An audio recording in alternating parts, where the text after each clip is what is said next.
Hello there, right here, and 1.19 is coming soon. That means changes are coming to the game. Not all of them are so good. Today we'll be looking at 9 things you cannot do in 1.19. So make sure to do all these before updating your world. Now leave a like and subscribe so we can get on with the video. A secret smelting trick can only be done before 1.19. If you would place in 6 bamboo into a furnace to cook up some materials, you'd only cook up a single thing. But if you take those same 6 bamboo, add a string, and make 6 scaffolding, and then put those 6 scaffolding into a furnace, you would get 12 things that could be smelted. That is 12 times better. Now if you do the same thing in 1.19, you will see that scaffolding will act the same way as bamboo, only producing 1 smelted item. Make sure to use all your scaffolding for fuel before upgrading to 1.19. You remember being able to go into your Minecraft settings and then into your option text file and then changing this gamma right here, instead of having a 1, turning it up to a bigger number like 16 and saving it. Then when you load up the world, even being inside of a cave, it would actually be super bright for you to be able to see everything that's going on. Much brighter than if you would come in here and change your brightness setting just to bright. Well, those days are over because in 1.19, this is no longer possible. Even if you set your settings higher than normal, the game will just automatically not respect them. Personally, for me, when I record videos in survival, it's really nice they could turn the brightness up in game. That way, when you record, YouTube often makes stuff darker and it ends up looking pretty normal for you guys. Or you're just gonna have to carry a lot of night vision potions with you. The days of coming down into a mineshaft and sneakily breaking down a chest minecart to get the chest as well as the minecart separately so you get a free minecart are no longer possible. That's because now 1.19, when you break down one of these, it only produces a single item, and that is already the minecart chest in its crafted form. Such applies to all the different types of minecarts and the new boat chest. They just break down to a single item. Ever wonder what happens when you break down the command minecart or the spawner minecart? You can see that instead of actually getting the special items, we just end up getting normal minecarts. This change will only really affect early game or like speedrunners who need to get these items.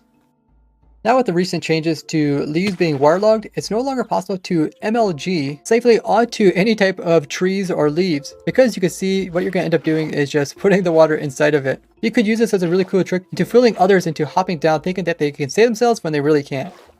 Did you ever enjoy the convenience of just pressing F3 plus F to increase your render distance, or Shift F3 and F to lower it, all without having to go inside of your menu? Well, those days are over for 1.19 as this no longer works. Now they mostly did this because it wasn't being used that much and it was mostly just being accidentally pressed. And try to press the other F3 commands like F3D or F3G.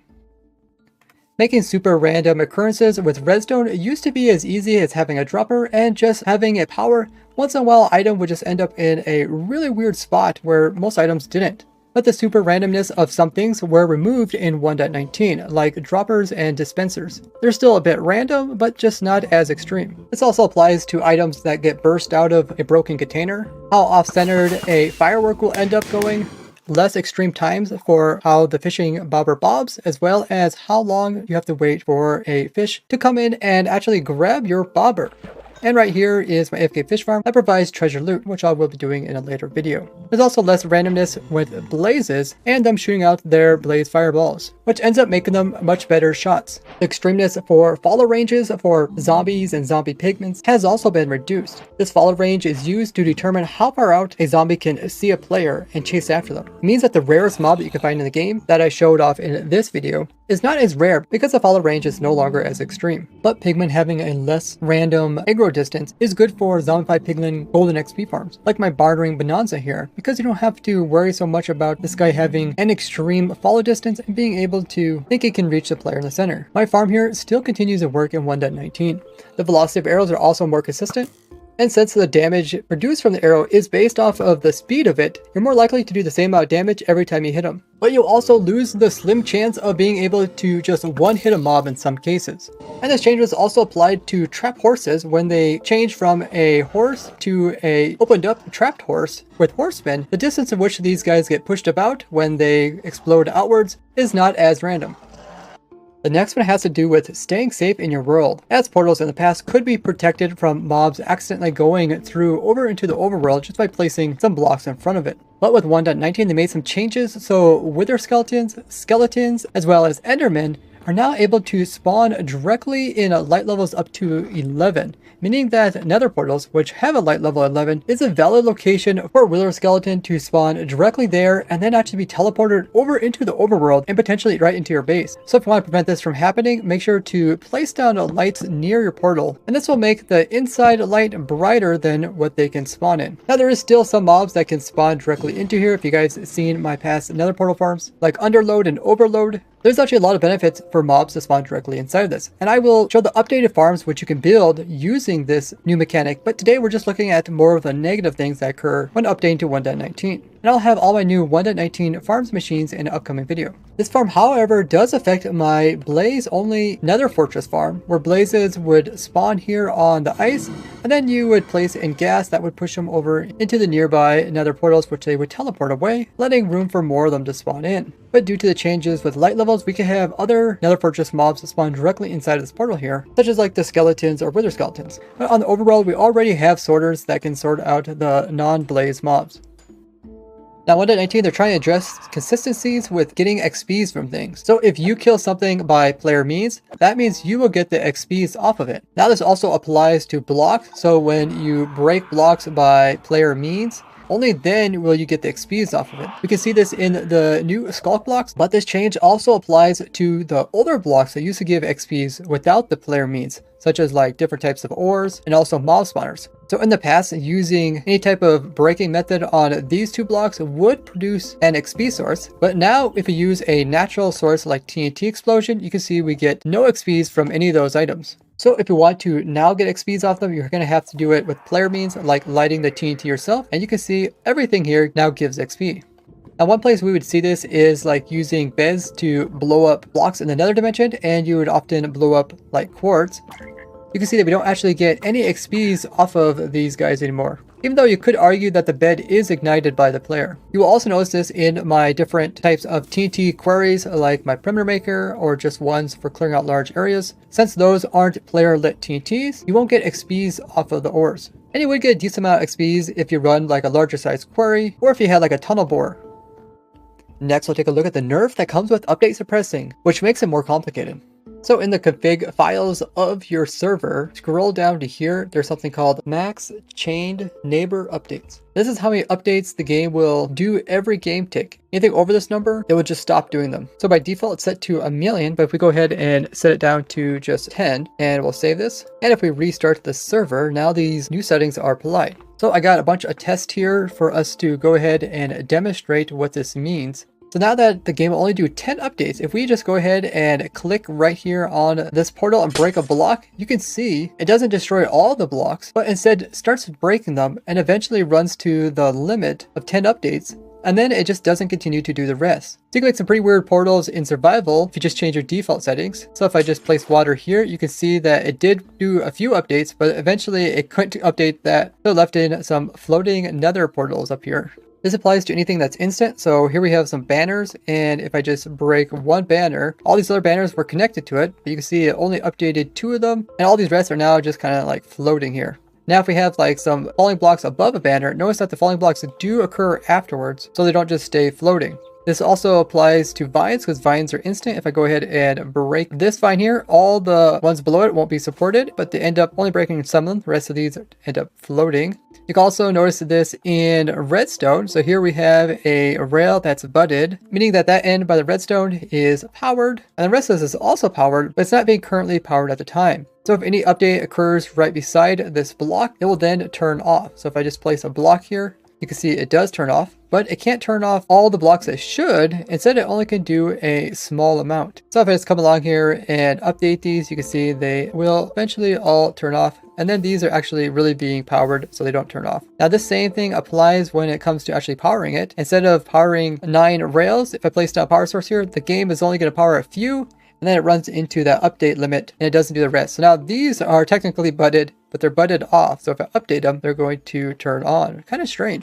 Stranger yet is when you apply this to actual redstone dust. We got some dust here on top of these TNT, and if we just press this button here, you can see it ignites those, but this dust here can't actually pop off because it ran into the update limit. So now we got some floating dust that's also turned on, when there's nothing supported. It's really strange. And if we look at F3, it actually has a redstone power of 14, meaning that the redstone couldn't even go the full length. It can only get this far and then it just stops. This is 0 and this is very strong redstone. Because of the updates is locational, doing this in different location can get different results. And if you notice just this redstone line over here, if I power this, the updates actually only go out this far. Plus when the button unpowers, it doesn't actually unpower this redstone. So this redstone is actually budded. Now placing a block beside it isn't technically touching the block, so it's not going to update it. But if we come in here and place another redstone, that does update it. But the update kind of propagates, so it didn't completely unpower. And if we just continue to do this, it will eventually completely unpower.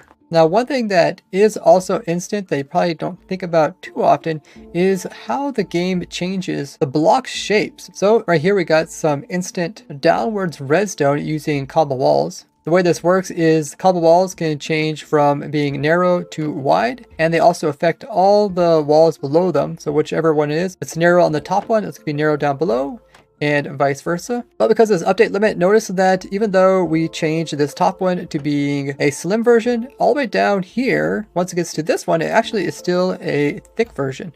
And if we go ahead and update this block here, you can see it goes back to being thin. So some pretty cool stuff that you can actually do. But this only applies to things that are instant. So something like breaking scaffolding, you can see there is actually a slow removal of it. So it's not instant, so it doesn't work with that. Also doesn't work with most other types of vines because they're not instant.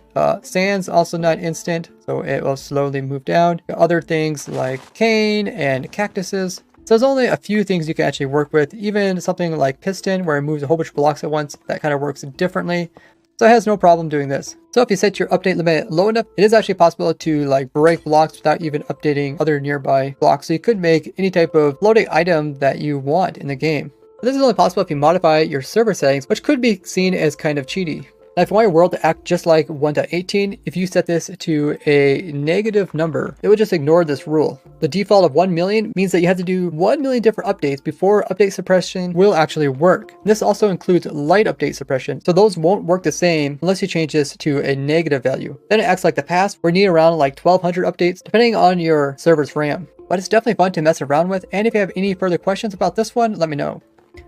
Something that becomes much harder in 1.19 is the advancement. How did we get here? Having every effect applied at the same time. This is because in 1.19, not only do you have to get all the other crazy effects in the game, we also have to get the darkness effect, which is only possible with the shriekers, and shriekers placed down by the player won't actually give you the darkness effect or even summon wardens. Also, shriekers is produced by catalysts can't be used. This means you have to find a naturally generated shrieker that, when looked at with F3 on the right hand side, has the true tag for can summon, which means you have to come all the way down here to the lower part of the world in a deep dark biome and bring your shulker as well as everything else. But if you complete this advancement 1.18, once you come to 1.19, it will stay completed. This is because Minecraft gives XPs in some advancements, and they wouldn't want you to keep getting those XPs every time you completed it. The 2x2 advancement gets harder as well because you need to breed 2 frogs together. And so does Adventure Time because you need to access the mangrove swamp biome. So take advantage of this before updating to 1.19. I have more 1.19 only things, so make sure you guys are subscribed. In the meantime, check out this playlist about how I'm designing a farm for every single item in the game Minecraft, or this one all about simple and easy machines and farms, or join my chill streams where I show how I design and create all my contraptions. Thanks so much guys for leaving likes, and I will see you guys in the next video about 1.19.